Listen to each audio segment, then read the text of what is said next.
Hello everyone, আমি ফয়সাল করিম মাসুদ। আপনারা যে হাদি হত্যাকাণ্ডের সাথে আমার জড়িত থাকার কথা জানেন। আসলে প্রকৃতপক্ষে আমি হাদি হত্যার এই ঘটনার সাথে কোনোভাবেই জড়িত না।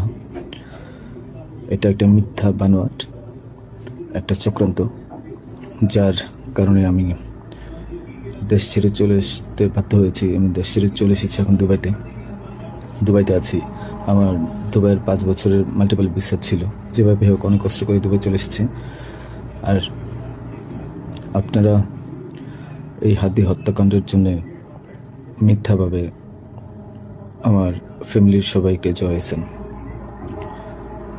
তাদের কোনো দোষ নেই, তাদেরকে আপনারা সবাই মিথ্যা হয়রানি করছেন, যেভাবে পারছেন সেভাবে অত্যাচার করছেন।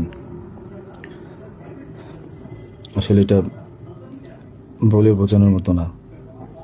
আপনারা অনেক অত্যাচার করছেন, মিথ্যাভাবে তাদেরকে ফাঁসিয়েছেন, আমাকে ফাঁসিয়েছেন। হ্যাঁ, হাদির সাথে আমার সম্পর্ক ছিল। আমি গিয়েছিলাম তার অফিসে যাওয়ার পিছনে কারণটা হচ্ছে, আমি যেহেতু ব্যবসা করি, আমার একটা আইটি ফার্ম আছে। তো দীর্ঘ 10 বছর তো আমি বিজনেস করছি।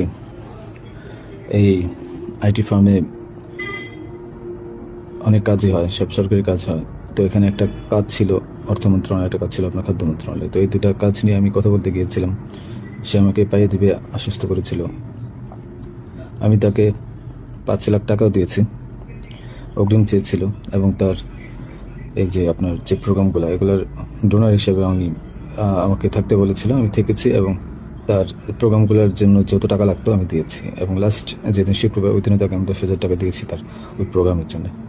এখন কথা হচ্ছে, আমাকে মিথ্যাভাবে ফাঁসানো হয়েছে। এগুলা যেহেতু হাদির সাথে জামাতের একটা কানেকশন আগে থেকেই ছিল, ও জামাতের প্রোডাক্ট।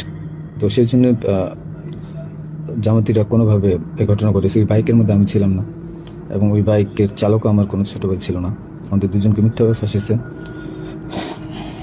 এখন কি বলবো, এই জন্য আমার পরিবার ভুক্তভোগী।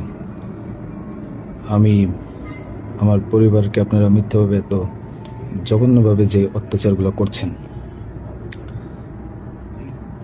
এটা আসলে কাম্য না। আমি এটার প্রতিবাদ জানাই, তীব্র প্রতিবাদ জানাই। এটার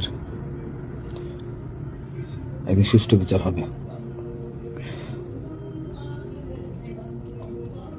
এই ঘটনার সাথে আমার পরিবার, আমি কোনোভাবেই জড়িত না।